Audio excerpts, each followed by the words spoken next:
Bonsoir à tous, bienvenue et merci d'être présents ce soir pour notre premier meet-up. Je me présente, moi je suis Christophe, un des 3 membres fondateurs de Blue Encore. Donc, comme vous pouvez voir sur la petite pancarte qui est juste à côté de moi, donc nous, Blue Encore, nous faisons de l'accompagnement de start-up. Nous portons aussi nos propres projets en interne et nous développons aussi des outils en open source. Ce soir, en fait, la personne qui va vous présenter le sujet, ce sera Julien, ici, notre CTO. Et il vous présentera le sujet qui est Angular, build statique, rendu serveur et build statique. Voilà. À la suite de ça, nous aurons une petite session de 20 minutes, 15-20 minutes de questions-réponses sur le sujet. Et ensuite, je vous inviterai tous à rejoindre le buffet pour finir la soirée en beauté. Voilà. Julien? Ouais. À vous. Waouh, très good jeu. Bonsoir à tous déjà. Du coup, merci d'être venus. Il y en a beaucoup que je connais et il y en a beaucoup que je connais pas. Ce soir, on va vous parler de rendu serveur avec Angular. Donc nous, c'est des techniques qu'on utilise chez nous, chez Blue Encore. On va voir un petit peu comment ça fonctionne, ce que c'est, ce que ça permet de faire aussi. Je vous montrerai des petits exemples, des trucs très simples en réalité, parce qu'on ne va pas non plus passer 3 heures à expliquer comment ça fonctionne. Et ensuite, quand on aura vu un peu quel est le principe et ce que ça fait, on pourra ensuite vous montrer ce que nous on fait réellement, puisque pour le coup, on va vous montrer ce qu'on a fait pour notre site internet. Donc un vrai exemple concret et pas mal de petits tricks autour du rendu serveur. On va faire des généralités dans un premier temps sur Angular, pour rafraîchir un peu la mémoire de tout le monde. Angular, c'est une technologie qui permet de créer des sites internet, des applications mobiles, web, enfin en fait on peut faire énormément de choses avec. Tout ça en TypeScript, en JavaScript en réalité. Et ça permet de créer des SPA. Tout le monde sait ce que c'est qu'une SPA, Single Page Application. Un site sur lequel des utilisateurs vont se rendre et interagir en live sans rafraîchissement généralement. Donc un utilisateur ou une utilisatrice qui va utiliser l'application ne sait pas qu'elle est en fait composée d'une seule page. Et en réalité c'est souvent ça. On a une seule page affichée devant les yeux qui est une application complète. C'est pas comme un site qu'on va développer dans d'autres technologies, comme Drupal, PHP, par exemple, où effectivement on va avoir un système de requête vers un serveur qui renvoie des pages. Là, on va plutôt arriver sur une application, et puis cette application-là est chargée dans le navigateur, et puis basta. Et là, on va consommer l'application directement. Elle pourra faire des requêtes, évidemment, mais ce sera une seule application et une seule page. Angular permet de développer rapidement des applications web, même petites, même grosses aussi, enfin en fait tout type d'application en réalité. Donc, généralement on va l'utiliser pour des applications qui vont être très interactives, qui vont avoir des interactions au niveau des utilisateurs, mais on peut faire absolument tout ce qu'on veut. Et on pourrait faire de toutes petites applis, nous on le fait sur des petits outils, avec Angular ça marche très bien. Et c'est pas plus long qu'avec d'autres langages. Le serveur web qui sert l'application, lui va servir un seul fichier HTML et un seul fichier JavaScript généralement. Ça dépend comment vous allez builder, parce que on a des techniques en Angular qui permettent de faire des chunks, donc de découper, d'avoir du chargement optimisé, mais en règle générale, c'est un seul fichier et c'est un fichier JavaScript, un fichier HTML et basta, tout est chargé dans le navigateur et donc. Alors ça pose quand même pas mal de problèmes, tous ces trucs-là. Une SPA est illisible pour un robot, donc Google par exemple, quand il arrive sur une SPA, qu'est-ce qu'il voit? Il voit rien du tout, à part un tag, généralement un tag HTML. Quand c'est de l'Angular, il y aura un tag uproot, et puis il n'y aura rien dedans. C'est un peu dommage parce qu'on aimerait bien que ce soit référencé tout ça, et c'est pas possible de base. Une SPA, ça doit sonner entièrement ou presque pour fonctionner. C'est vrai, puisque avant d'avoir la moindre interaction avec une application web comme ça, en single page application, il faut qu'elle soit chargée dans le navigateur. Et ça pose un sérieux problème aussi, parce qu'on peut avoir des problèmes d'affichage. Ça ne s'affiche pas directement, ça s'affiche qu'au bout d'un certain moment quand l'application est chargée. Je vous laisse imaginer quelqu'un sur du 56K, c'est très sympa, ça arrive au bout de quelques secondes, et on le sait tous, au bout de quelques secondes on a perdu l'utilisateur, c'est foutu, il ne faut pas faire ça, il faut éviter en tout cas. La rapidité de chargement, du coup, peut dépendre de critères incontrôlables, donc la connexion, le périphérique de l'utilisateur, enfin tout un tas de trucs rentrent en ligne de compte, et ça c'est embêtant. S'il y a des requêtes asynchrones, elle sera jouée tout le temps. Absolument tout le temps. C'est pas comme sur un serveur avec un rendu web, donc vous allez avoir une requête, ok, on arrive sur le serveur, s'il y a des choses qui se sont jouées en tâche de fond sur le serveur, l'utilisateur, lui, il ne le sait pas, c'est pas dans son navigateur, et il n'y a pas de problème. Et c'est le serveur qui va s'en charger. Là, en l'occurrence, si vous allez charger des choses en asynchrone, là, toutes les requêtes, vous allez les voir passer, l'utilisateur va les voir passer, c'est un peu dommage. Et puis surtout, il n'y a pas de mise en cache de base. Vous connaissez Lighthouse ou pas? Lighthouse, c'est l'outil de Google qui permet de savoir si votre site est performant, pas performant, pourri. Ça permet d'avoir énormément de choses sur le site, ça vous donne toutes les informations, et ça se trouve dans la console Chrome de développeur. Donc c'est très facilement accessible, c'est extrêmement utile comme outil, très intéressant, mais ça déteste les SPA. Tout simplement parce que vu qu'il n'y a qu'un seul tag, il ne sait pas quoi charger, donc il ne charge à rien, et vous aurez des statistiques qui sont très basses dans Lighthouse. Et nous, on adore Lighthouse. Enfin, on teste tous nos sites clients et internes sur Lighthouse pour savoir où on en est. Est-ce qu'on respecte les normes? Est-ce qu'on a des sites qui se chargent vite? Tous ces problèmes, on peut les résoudre. Il y a des solutions qui existent avec Angular. Donc, ça va être un petit peu compliqué. Alors, ça va demander beaucoup de manip. J'ai mis quoi? J'ai mis un peu de manip, mais beaucoup. Faites beaucoup de manip. Mais il va falloir modifier pas mal de fichiers si on a envie que ça fonctionne sur son application. C'est pas insurmontable, mais ça va demander quand même de passer du temps dessus. Il faut faire attention si on utilise le lazy loading. Je ne sais pas si ça parle le lazy loading aux gens, mais concrètement, on va demander à l'application de faire des chargements de fichiers, de scripts, ce genre de choses, sur des routes. Donc uniquement sur des routes. Ça, il y a des petites techniques, c'est-à-dire que dès le départ, quand vous démarrez avec le rendu serveur, le server-side rendering, c'est pas directement comme ça dans les docs. Il va falloir gratter un petit peu pour utiliser le lazy loading parce que sinon vous allez arriver sur des pages blanches et c'est très compliqué. Enfin, c'est des problèmes que vous allez pouvoir rencontrer. On va avoir une stack de scripts qui ferait peur à mamie. J'aime bien cette phrase. Quand on commence à faire du rendu serveur, on se rend compte très rapidement qu'en fonction de ce qu'on a envie de faire, il va falloir implémenter des scripts et des scripts et des scripts et des scripts. Et donc ça devient quelque chose de très large, une usine à gaz, où on s'y retrouve évidemment. Nous, à la fin là, de ce meetup, on n'aura que 2 commandes pour générer tout un site. Sitemap compris.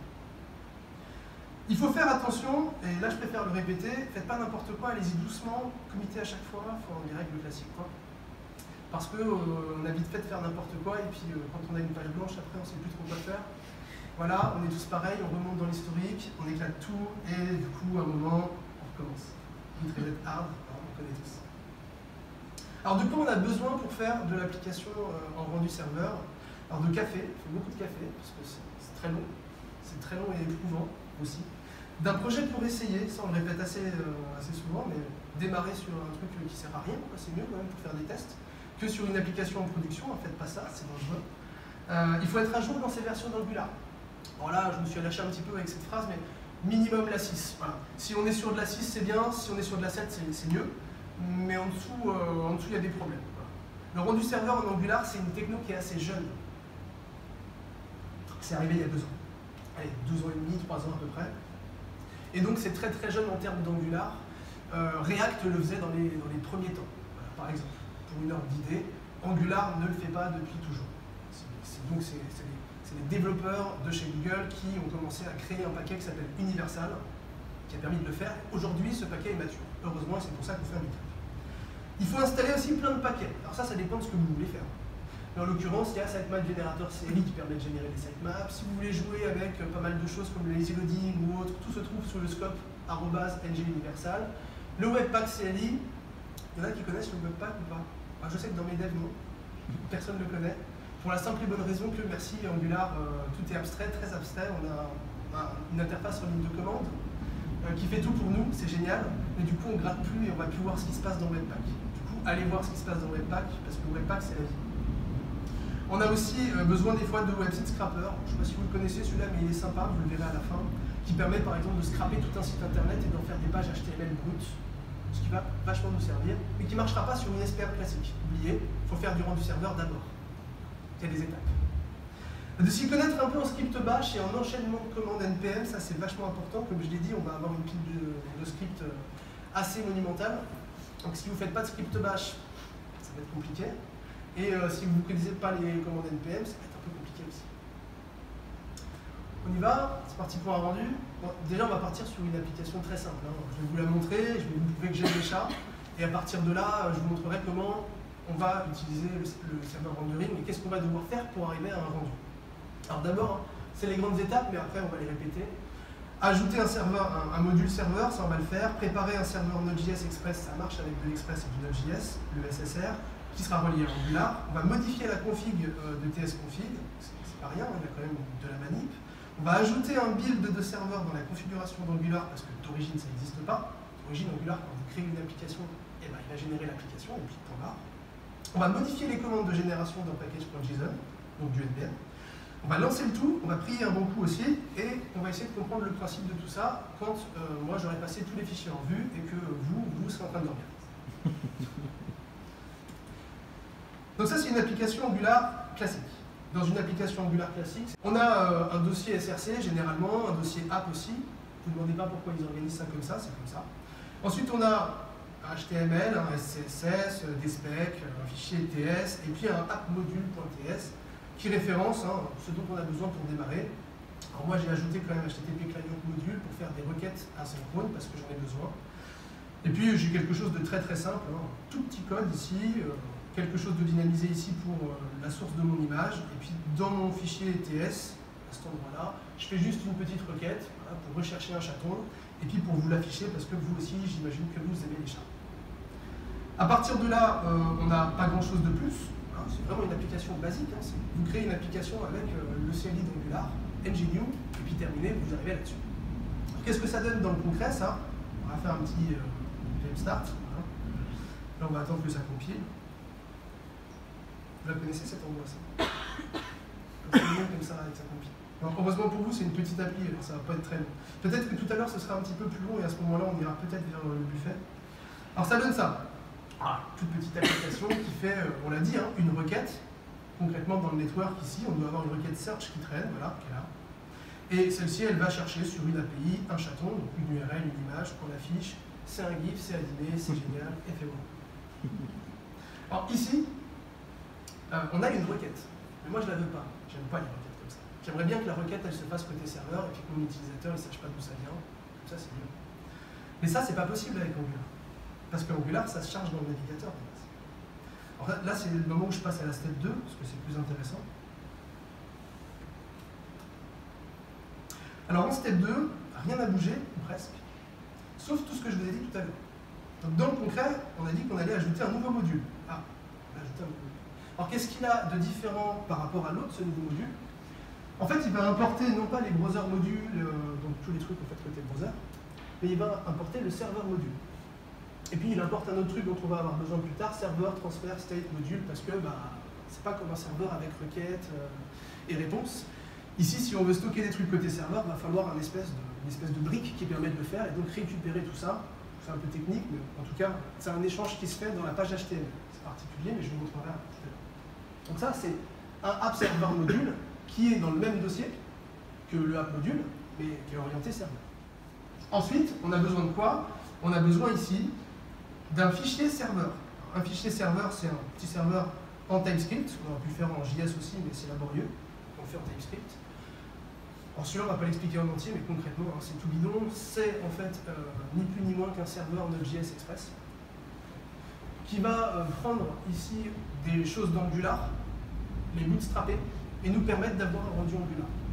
Ça, je ne l'invente pas, c'est ce que vous trouverez dans les docs officiels d'Angular. Voilà, c'est des choses très bidons où on fait un copier-coller et ça marche tout seul. Ça, on n'a pas besoin de s'embêter. Sinon, de dire que voilà, on vient importer un système de vue, donc il y a un système de vue qui se base en fait sur le SRC de notre application, l'index.html. C'est assez basique. Mais il le faut ça. Si vous n'avez pas ça, ça ne tournera pas, ça ne sera pas compilé. Et surtout, ce truc est exposé à la fin sur un port. Et le port ici, vous en doutez, on est en Angular, on a gardé les camps classiques, 4200. Ensuite, une fois qu'on a le serveur, il faut ajouter un tsconfig serveur. Tsconfig, ça permet de dire à TypeScript, quand il compile, quelles vont être les configurations à utiliser, comment on compile le code, est-ce qu'on utilise une norme ES 2016, ES 2018, enfin ce qu'on veut. Là, en l'occurrence, c'est à peu près la même chose que pour l'app, sauf que ici, on va avoir un entry module, et cet entry module, en fait, il va pointer vers app.server.module et app.server module. Tout ça, en fait, pour créer le module serveur, comme on créerait le module app. C'est la même chose, sauf qu'on le fait côté browser et côté serveur. Il faut faire les deux. Ensuite, on a un petit peu de trucs à mettre dans le package.json. Alors, je ne vous l'ai pas montré tout à l'heure, c'est peut-être une erreur d'ailleurs, parce que vous le savez peut-être, hein, mais pour faire un build dans Angular, c'est ngserve. Voilà. Puis c'est parti, ça sert l'application. Pour faire un build, c'est ngbuild. Enfin, voilà, on a des commandes comme ça. Ici, c'est un peu différent, parce qu'il va falloir builder. Donc ici, on a fait un build app qui va en fait builder l'application browser. Ensuite, on a fait un build server app qui va builder l'application serveur. Et ensuite, on a fait un build server qui va, elle, au travers de Webpack, compiler le fichier du serveur, donc le fichier express. Donc dans le concret, si on fait une petite map, on a un espèce de build de l'application browser qui tourne dans le navigateur, un build de l'application serveur qui est le serveur, et un build d'un vrai serveur en Node.js qui, lui, va servir les pages. Donc c'est un peu sorcier, mais pas trop. On est vraiment sur un vrai serveur HTTP. Hein. Node, c'est du serveur HTTP, Express aussi. Donc du coup, ça va vraiment servir des vraies pages. C'est là tout l'intérêt du truc. On a quelques dépendances qui viennent se rajouter aussi. Alors, la liste est un petit peu longue, mais on a voilà, du platform server pour Angular. On a du Angular HTTP parce que j'en avais besoin. ng Universal Common, ng Universal Express Engine, puisque forcément, eh ben, on a de l'Express derrière, mais il y a des paquets qui existent avec Angular Universal qui nous permettent de faire tout ça. Express de base, c'est pas possible. On est obligé d'avoir des paquets universal pour le faire. Et puis j'ai le sitemap generator CLI qu'en fait je ne vais pas utiliser ici, c'était un peu du zèle. Je vous le montrerai en fait dans notre projet à nous. Je vous montrerai comment nous on l'a construit. C'est un petit peu plus long. Du coup j'irai vite sur cette partie. Ensuite en bas, dans les dépendances du projet en mode développement, il y a pas mal de trucs aussi. Hein. Je ne sais pas si vous connaissez NPM Run All, mais ça c'est un paquet NPM qui est vraiment ultra utile, qui permet de faire ça. Le run-s, le run-s, ça va runner plusieurs commandes NPM à la suite. Et s'il y en a une qui crache, tout crache. Donc c'est une espèce de pipeline de commandes, et ça s'utilise comme ça. Run-s, et puis on lui donne les autres commandes, et c'est parti. Ensuite, on utilise du TS Loader, TS Node, TypeScript, Webpack CLI, etc. Donc tout ce dont on a besoin pour compiler tout ça. Bon, à partir de là, ça va. C'est pas si compliqué que ça. Il y a quelques petites choses en plus à rajouter. C'est pas si compliqué que ça. Bon, là où ça se complique un peu, c'est l'angular.json. Celui-là, en plus, il est un petit peu dur à montrer parce que c'est pas super propre. Hein. On a dans l'Angular ici .json, on a des applications. Donc là, pour le coup, pour l'architecte, on a un builder. Donc le builder, on peut se mettre de côté. Et puis surtout, on a des projets. On a un projet qui s'appelle Angular Rendu Serveur. Super nom de projet, vous avez vu. Celui-là, c'est l'application browser. Et puis, plus loin, en dessous, on a serveur. Alors, serveur, il y a moins de config, parce qu'il y a aussi moins de choses à faire. C'est pas une application qui va runner dans le navigateur. C'est une application qui va runner côté serveur pour Express. Et cette partie-là, elle se base sur SRC, c'est une application, bien sûr. Mais surtout, regardez, elle va utiliser build angular-serveur. Et puis, elle va surtout utiliser ici le main.server.ts et le tsconfig server.json, celui qu'on a écrit tout à l'heure. Ça, c'est hyper important parce que le build d'un serveur ne peut pas utiliser les mêmes configs que le build de l'application. C'est pas la même chose. Donc ça, on est obligé de l'ajouter, mais sinon, ça ne change pas réellement. On va avoir un build exprès pour l'application, un build exprès pour le serveur. On va builder du coup pour voir si ça marche. Donc j'utilise build, hein, comme je vous l'ai montré tout à l'heure, hein, dans le package.json qu'on a là.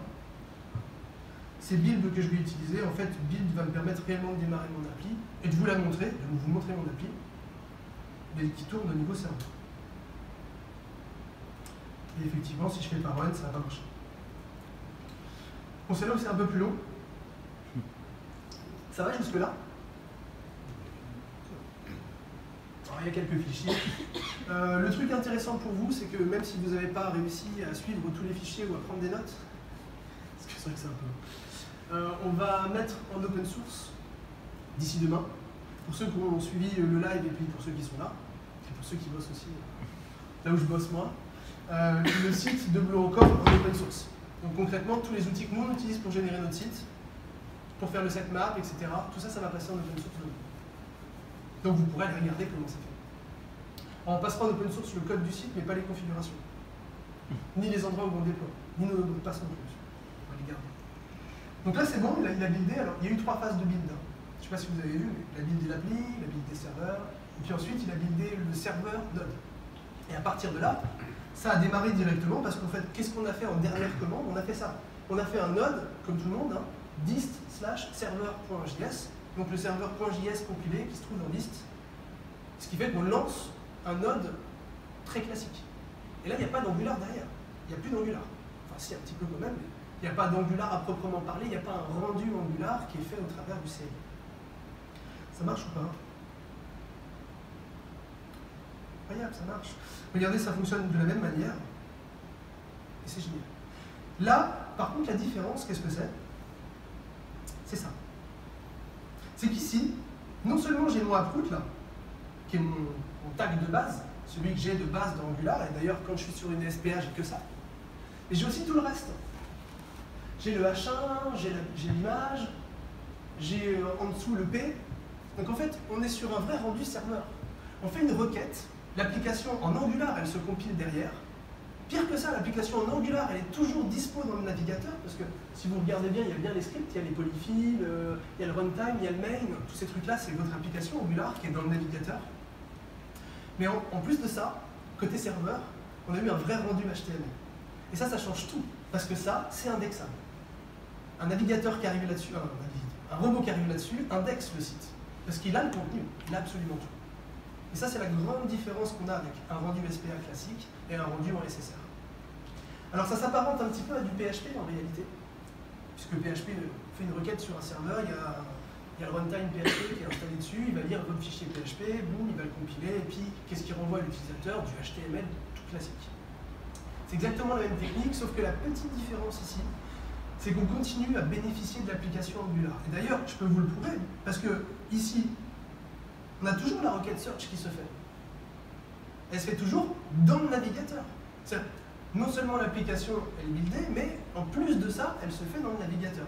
Et qu'est-ce qui se passe alors si je désactive le JavaScript? Parce que si je désactive le JavaScript, la requête, elle va plus jouer. Là, je désactive le JavaScript. C'est incroyable. La requête, elle se joue non seulement côté serveur, mais aussi côté client. Et comme le client, c'est plus frais que le serveur, puisque le serveur, il compile et puis il vous renvoie, mais le client, lui, il exécute dans le navigateur, bah, on a quand même le contenu du serveur. Par contre, on n'a plus la requête ici, puisque si vous regardez bien, vu que le JavaScript n'est pas chargé, on n'a pas la requête search. Elle n'est pas là. Elle n'existe pas. Mais le serveur, lui, il a fait son boulot. Et pour le moment, on n'a pas conditionné. C'est-à-dire qu'après, hein, vous verrez, on peut conditionner. On peut dire, ça, je veux que ça se joue côté serveur, et puis côté client, je veux rien. Mais là, c'est pas le cas. Donc, Angular ne s'est pas chargé. Angular ne s'étant pas chargé, Angular n'a pas joué les requêtes. Mais comme côté serveur, c'est le même code, en fait, en réalité, bah, la requête, elle s'est jouée côté serveur, et le rendu, il fonctionne. Et ça, c'est génial. Ça, c'est un truc que vous ne pouvez pas faire avec une SPA. Désactiver le JavaScript sur une SPA, il n'y a plus rien. Bon, alors maintenant, la partie cool. Parce que là, je vous ai montré comment on monte le truc. Bon, ok, ça fonctionne, c'est très bien, c'est génial. Pensez qu'une fois que vous aurez du routing aussi, hein, le routing est porté par le serveur. À partir de là, bah, quand on va sur des routes, c'est le routing serveur d'abord, et puis ensuite, ce qui se passe dans le navigateur, c'est la suite. Mais on a vraiment des vrais chargements de route et des vrais chargements de fichiers. Alors, des trucs super cool en server-side rendering. Donc ne jouer les requêtes qu'une fois côté serveur. Ça, c'est la step 3, on va y venir après, hein, je vais y passer. On a aussi permettre au rendu d'ajouter des titres, des descriptions ou toute autre balise méta. Oui, parce qu'il y a un service dans Angular qui permet de dire je veux tel titre ou je veux tel méta. Donc les méta X ou Y, hein, ça peut être description ou ce qu'on veut, même du contenu en fait, qui va être utilisé par les réseaux sociaux par exemple. Et ça, on peut le faire de façon dynamique côté serveur. Et on peut avoir un rendu côté client du coup. Donc on peut travailler des choses qui seront visibles par les moteurs de recherche. On peut charger des configs statiques aussi. On peut faire de la config statique en JSON, du contenu qu'on a envie, et puis afficher, travailler avec tout ça côté serveur. Et on peut faire des choses côté serveur et les rendre disponibles côté client, c'est la même chose. Alors, en réalité, nous, notre site internet, chez nous encore, il y a 0 base de données derrière. On a pris le parti de faire du serverless. Donc pas de serveur, pas de base de données, pas de système d'administration, bon, à part un WordPress qui traîne pour faire des articles de blog. Mais l'idée pour nous, c'était de tout mettre à plat, parce qu'après tout, une base de données, un fichier JSON, il n'y a pas de grande différence, surtout si on fait du MongoDB. Et pour le coup, on s'est dit, ok, on met tout comme ça en fichier statique, et quand on fera le rendu, et ben, ça fera le rendu. Point barre. Ça marche très bien. Il faut le savoir, ça marche très très bien. Et nous, en tant que développeurs, personnellement, moi, je préfère utiliser un fichier JSON et taper dedans que d'aller faire des searches dans une base de données et faire des remplacements horribles avec des commandes à rallonge. Bon, après, c'est un choix, mais c'est pour ça que nous, on l'a fait. Alors, ok. C'est vrai, mais il nous manque. Bah, step 3 alors. Hein. Ok. Donc, dans la step 3, alors, je vais quand même me mettre sur le fichier parce que sinon, vous n'allez pas voir grand-chose bouger. Il n'y en a pas beaucoup qui bougent. C'est le app-component.ts. Non, ça c'est l'aspect. Okay. Le TS ici, donc on l'a dit, hein, il fait une requête, c'est pas conditionné, c'est ni côté serveur ni côté client, c'est tout le monde pareil. Elle est jouée quoi qu'il arrive. Donc du coup, ce qui est emmerdant là, c'est qu'elle est jouée deux fois. Côté serveur, côté client. C'est dommage. Maintenant, si je passe à la step 3, qu'est-ce qui va se passer? Donc là, oh, ça a un peu changé quand même. Voilà, il y a eu du code hein, entre temps. Alors ici, on a pas mal de choses sympas. Et là, je vous montre avec quelques lignes de code comment on conditionne une requête et comment on dit non, tu te joues que côté serveur et jamais côté client, merci.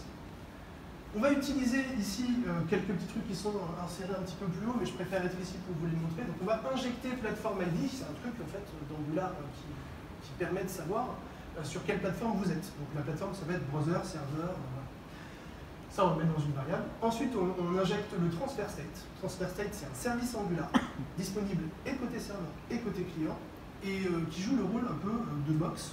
On va mettre des choses dedans, puis côté client sera disponible, on pourra les récupérer. C'est comme ça que ça marche. En fait, c'est un espèce d'espace temporaire qui, vous le verrez, est disponible dans la page HTML. C'est un peu bizarre, mais c'est comme ça que ça marche. Donc là, on va lui dire, ok, si tu es serveur, donc isPlatform serveur, c'est un truc Angular aussi, on lui passe le platform ID. Dans ce cas-là, tu me joues la requête, et puis tu vas utiliser le transfer state, et là ça marche comme le local storage, c'est d'une simplicité enfantine. On va lui faire un set sur quelque chose qu'on a stocké ici, donc on va faire make state key, qui permet de créer en fait des clés statiques. On crée des clés, donc il y a quand même un service pour ça. Hein. Après c'est un truc un petit peu laborieux, on ne peut pas le lire nous-mêmes, c'est des clés uniques. On lui dit de set dans cette clé-là l'URL qui nous intéressait. Donc ça c'est si on est côté serveur. Puis comme on est des gens bien parce qu'on n'aime pas les if-else, eh ben, on met un return. Comme ça, ça passe pas dans le else, parce que ça sert à rien les else quand il y a juste un if. Sinon, donc tu es côté client, et à ce moment-là, je vais faire un image src, et puis je vais aller chercher le state, un get, non pas un set. Un set côté serveur, un get côté client. Terminé, basta, il n'y a plus qu'une seule requête qui se joue. Est-ce qu'il y a d'autres choses à modifier? Alors, ouais, un tout petit peu quand même. Dans le serveur module, il va vous falloir le serveur transfer state module, pardon, transfer state côté serveur. On est obligé d'insérer ce truc-là, sinon ça ne marchera pas. Et côté client, mais on l'avait déjà fait, parce qu'on avait pris les devants, hein, le browser transfer state module. Chacun son module de transfer state. Et puis ensuite, c'est parti. Alors ça marche ou ça marche pas ça? Oui, ça marche. Bon, faut builder encore, donc c'est un petit peu. Ça va sur ce truc-là? C'est facile ça à utiliser. Dit-il parce qu'il la connaît déjà. La phase de build, c'est quand même un petit peu. Sachez quand même que moi ici, je préfère faire des builds parce que ça me permet d'être sûr que rien ne va déconner. Parce que souvent en Angular, on peut avoir des crashs de la console, des crashs du compilateur, voilà, ça peut arriver. Ça me permet de plus contrôler ici le meetup, mais en réalité, quand vous développez sur votre machine, hein, les watch, ça marche. On peut tout à fait faire des watch. Alors, la technique est un peu différente parce que comme il faut compiler les trucs à la suite, il va falloir utiliser un paquet qui s'appelle, je crois, note délai ou npm délai, quelque chose comme ça, qui permet de mettre un délai à chaque fois pour dire bah, celui-là tu le builds et puis tu attends 10 secondes et puis tu builds le prochain et tu builds le prochain et tu watch tout s'il te plaît. À chaque fois que vous ferez une modification, tout se relance avec les timings et tout, c'est vachement bien. Donc maintenant on a la même application que tout à l'heure, sauf que le JavaScript est activé, on va vérifier ici, voilà. Le JavaScript est activé, et il n'y a plus de requête search. Ah, terminé, on a éliminé les requêtes search. Donc on fait tout côté serveur, et puis on scrape ça côté client, puis à partir de là, on a tout ce qu'il faut. Je vais vous montrer ce que ça donne. Non, c'est pas l'inspect que je voulais, c'était le view by source. Alors ça donne ça, je ne sais pas si je vais réussir à le trouver, où est-ce qu'il est, il est un petit peu par là ou pas. Si, il est là. Voilà, regardez. Ça donne ça. Donc ce qui se passe en fait, c'est que côté serveur, on va utiliser le transfer state, et lui il va faire la requête. On avait créé une clé tout à l'heure. Alors la clé, elle est quelque part par là, la image source. Lui, il a fait ça directement. Il fait un cat app state, donc il y a une application JSON. Oh, des fichiers JSON. C'est bien les fichiers JSON. Et ici, il va nous mettre à l'intérieur le résultat de la requête, côté serveur, dans une propriété. Et c'est comme ça que ça marche. Et ça permet à Angular ensuite de savoir que, ah, il y a un state, je peux le récupérer, donc je peux faire un get d'une clé. C'est top ça, non? C'est tout bête, fallait y penser en fait en vrai. Le serveur side rendering, c'est extrêmement bête. Mais bon, en réalité, c'est des trucs techniques quoi. Bon, ça demande du boulot, on va pas dire que c'était rapide à faire. Ça va pour cette partie? Waouh, quel engouement. Alors, les trucs où tu fais attention, les trucs où tu fais super attention. SSR, ça veut dire aussi susodom. Susodom, ça veut dire il n'y a pas de DOM. Ça veut dire quand tu es côté serveur, le DOM t'oublie. Windows, documents, query selector, toutes les API HTML5, bah non, on est côté serveur. Donc côté serveur, bah, tu ne peux pas utiliser ça. Un souci d'injection de variables non déclarées, c'est le drame. Si tu utilises Windows, documents, c'est le drame aussi. Il ne faut pas utiliser ce truc-là. Donc il faut les conditionner comme on vient de le voir. En fait, en réalité, c'est la même chose. T'es côté serveur, tu fais pas ça. T'es côté client, bah oui, tu peux jouer avec tout ce qui se trouve dans le DOM, puisque c'est fait pour. Mais pas côté serveur. Et ça fait crasher le serveur, sachez-le. Et puis avoir un crash serveur au SSR, c'est un vrai crash serveur. Ouais. C'est pas je crash et je me relance, ça va aller, tout va bien, je contrôle. Non, ça crache. Donc il faut faire super gaffe quand on code. D'où, je reviens au tout début, ne faites pas ça en prod. Voilà. Testez ailleurs d'abord. Si on utilise du lazy modding, je vous montrerai après, il faut utiliser le module mapping, c'est juste une référence à ajouter et comme ça marche très bien. Par contre, il faudra builder aussi en AOT. Voilà. Ça ne supporte pas les autres types de build, il faut builder en ahead of time, sinon ça marche pas. Quand on fait du lazy loading. J'espère que vous en faites dans vos applications aussi. Ça peut être mieux le lazy loading, c'est moins lourd. SSR ne veut pas dire optimisation du chargement. Alors, pas du tout, mais quand même des fois, parce que mine de rien, ça va beaucoup plus vite. Bizarrement, le rendu Angular côté serveur que côté client. Et ça fait du bien à vos clients aussi. Parce que c'est lourd des fois des applications Angular à charger. Et le serveur, lui, il peut compiler beaucoup plus rapidement. Donc on pense toujours, en termes de rendu, au service worker, au lazy loading des images, Sophia, au config propre du cache côté serveur, enfin voilà. Tous ces trucs-là, c'est hyper important, il faut y penser, ça fait partie de l'optimisation d'une appli. Et il faut le faire même quand on fait du server-side rendering. Obligatoire. Si tu veux mettre ça en prod, tu vas devoir faire tourner ton serveur SSR. Il n'y a pas de choix. Alors c'est pas parce que c'est un serveur node que du coup on ne peut pas le mettre en prod ou je sais pas quoi. Ça marche très bien, hein. Le node en production, ça marche très bien. C'est long. Il faut trouver le provider, Digital Ocean. Mais sinon, ça marche très bien. Faire tourner du node en production, c'est super. En plus, ça fait des logs et tout, c'est bien. Mais il faut le faire tourner, quoi qu'il arrive. Parce que pour servir des pages, comme vous l'avez vu tout à l'heure, je l'ai buildé, je l'ai lancé, il faut que ça tourne. Servir des pages, c'est obligatoire. À moins que vous n'ayez pas envie que ce soit servi. Vous voulez faire des builds statiques. C'est un peu là toute l'affiliation du meetup. On va faire de la build statique au final. Ah, voilà. Le vrai build statique, du coup, c'est quoi? Alors, en fait, un build statique, concrètement, c'est un site web, hein, ni plus ni moins, mais c'est en pur HTML et CSS. Vous me direz pourquoi on ne l'a pas fait en HTML et CSS? C'est tellement plus simple. Bah, je vous laisse faire des headers et des footers sur toutes les pages quand il y en a 70 en HTML. C'est génial. Et après, je vous laisse modifier un titre. On va tous faire. Bah oui, non, on n'a pas envie. Donc du coup, c'est bien de se baser sur un système comme ça qui permet de faire des SPA ou des applis, d'avoir des composants, des web components, c'est vachement cool. Et des fois, le besoin derrière, c'est juste d'avoir un site statique pour un client qui vient me voir pour un site de présentation. Je peux pas lui vendre une appli mobile, SPA, WPA, et tout ce qui va avec, ça arrête. Mais tout ce qu'il veut, c'est juste avoir son site en ligne. Mais moi, ce que je veux dans mon équipe, par exemple, c'est d'avoir quelque chose de propre, donc de la sémantique, des composants, des trucs vachement propres, quoi, qui prennent pas forcément plus de temps et qui en plus au niveau maintenance vont être beaucoup mieux. Ben, ça c'est la bonne solution du coup. Faire des builds statiques, c'est-à-dire créer tout ça, avoir un rendu côté serveur, donc, comme ça on a tout le HTML, c'est super propre. En plus de ça, on a quand même une application Angular. Si demain il demande un super espace client avec des alignes partout et des trucs qui bougent et des devis, machin, pas de problème, c'est une application Angular, on peut le faire.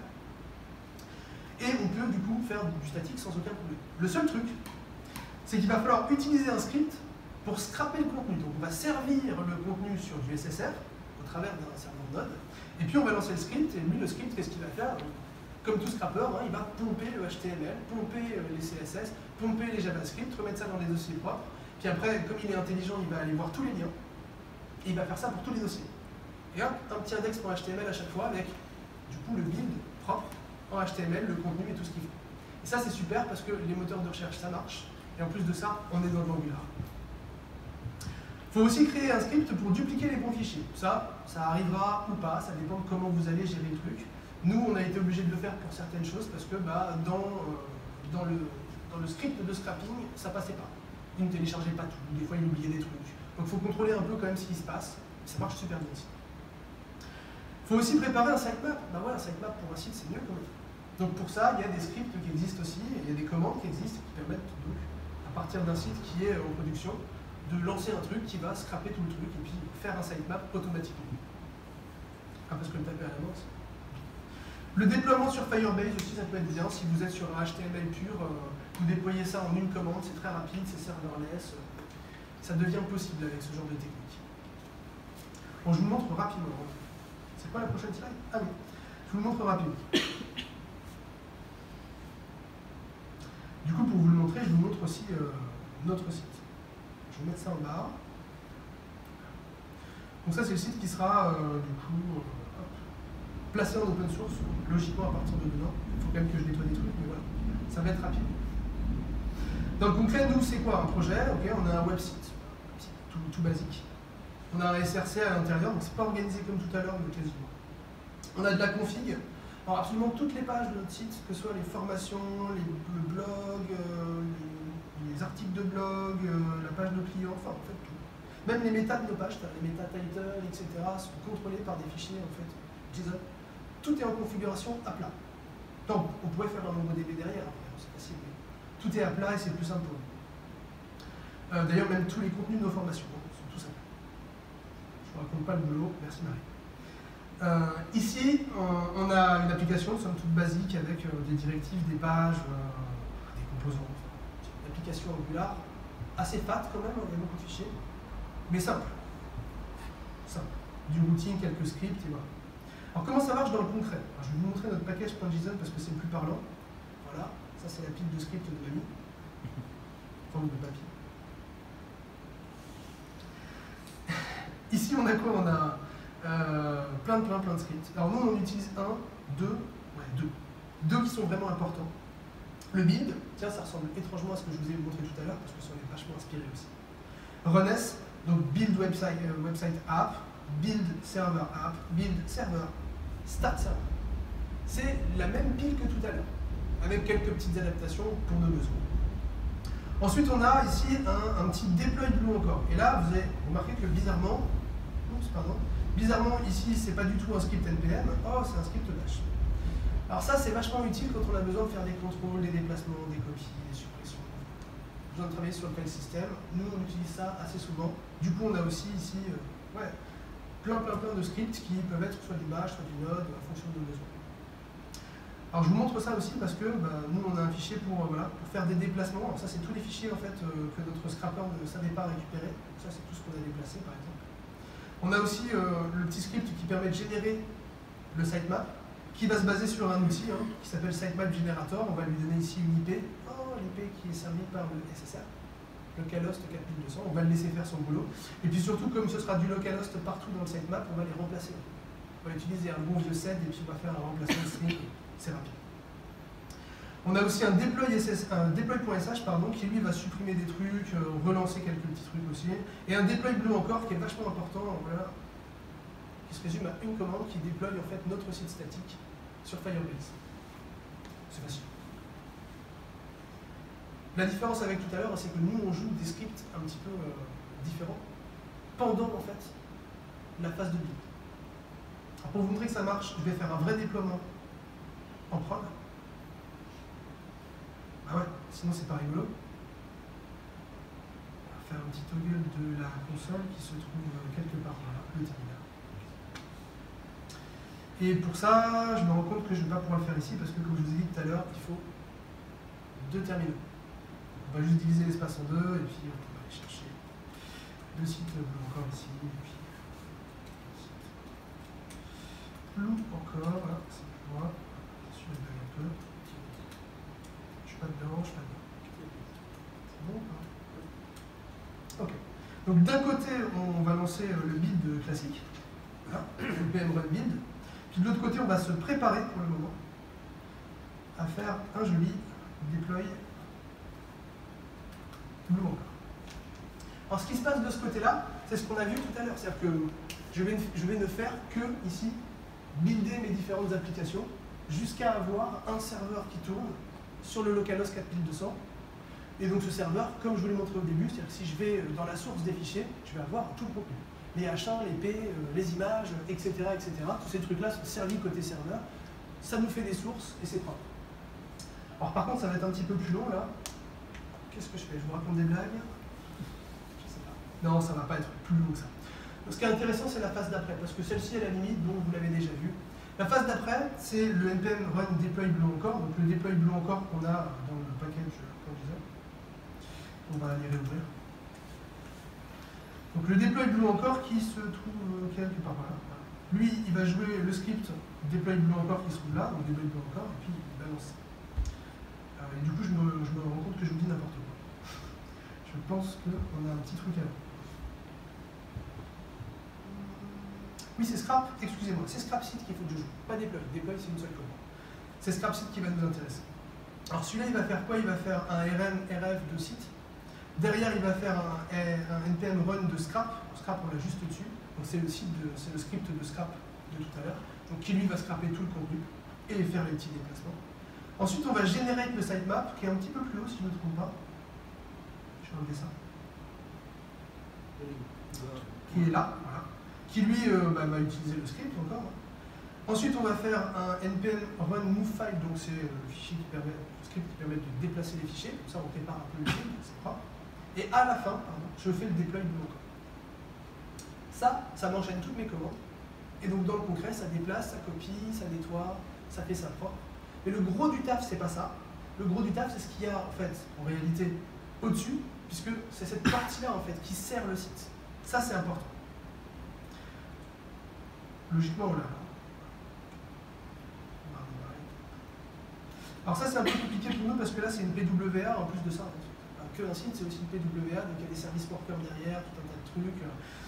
C'est sympa, mais c'est très chiant aussi quand vous développez parce que si vous activez la PWA, en rendu serveur, les workers ils se mettent en place. Et quand ensuite vous changez d'application parce que vous bossez sur un autre projet, vous avez toujours ça, il faut vider le cache et tout. C'est de la PWA. Que si t'es plus en ligne, ça continue à fonctionner comme. C'est parti, on déploie. Donc là on envoie. Donc dans le concret ici, c'est pas ce que je voulais, c'était Scrap. Effet boulette. Voilà, Scrap site. Dans le concret, ce que je vais faire, donc je vais lancer les trucs. Vous voyez qu'ici ça s'excite un petit peu. Alors, c'est des petites erreurs qu'on a au-dessus parce qu'on n'utilise pas les dernières versions. Nous, on est en Angular 6, pas 7. Donc, il y avait des trucs qui n'étaient pas ultra supportés. C'est pour ça que je dis être à jour dans ces versions, vraiment être sur les dernières, c'est mieux. Il y a des choses que vous n'aurez pas en console et vous aurez moins peur. Cela dit, ça ne fait pas peur parce que ça génère des fichiers HTML derrière qui sont très propres. Et il n'y a aucun problème avec ça. Là, on a fait tout le déplacement. Là, j'ai copié absolument toute la configuration, les images, ce genre de choses. Et puis derrière, ici, on va utiliser l'alias par défaut, qui est notre hébergement en prod, et on est en train de déployer en production. Et là, le site, bientôt, est déployé. Donc là, on vient de déployer un site, en fait, en 2 fenêtres, avec 2 commandes. Ça m'a pris quoi? Quelques minutes, en me trompant 2 fois, en plus. Donc si je ne me trompe pas, ça va plus vite. Et donc je viens de déployer sur une production, ce qui est super en réalité, parce que ça peut être beaucoup plus long, les phases de déploiement, et beaucoup plus catastrophique. Là non, ça va vite.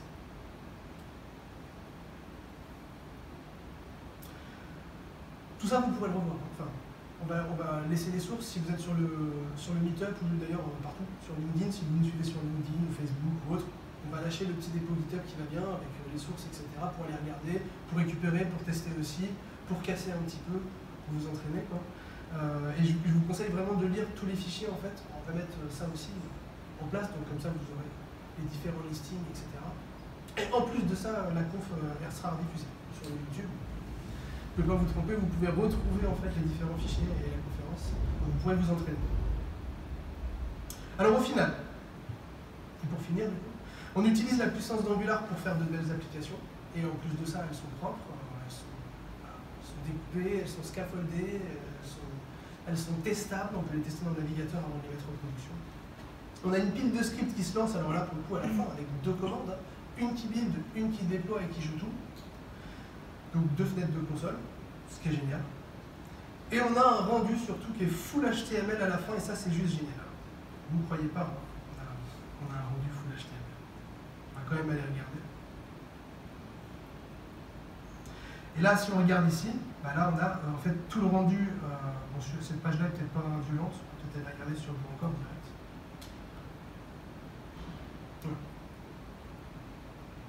Voilà. Ça c'est le rendu que vous avez à la fin. Le rendu qui est donc scrappé directement depuis en fait le workflow. C'est mieux. C'est mieux que si vous étiez sur une application où on ne peut pas avoir d'indexation. Il y a absolument tout le temps, même le CSS, etc. Ouais, c'est dégueulasse. Mais c'est une page HTML, tout ce qu'il y a de plus classique. Merci à tous. Du coup, merci aussi à Deskeo parce qu'ils nous ont prêté une superbe salle. Maintenant, on est à ça.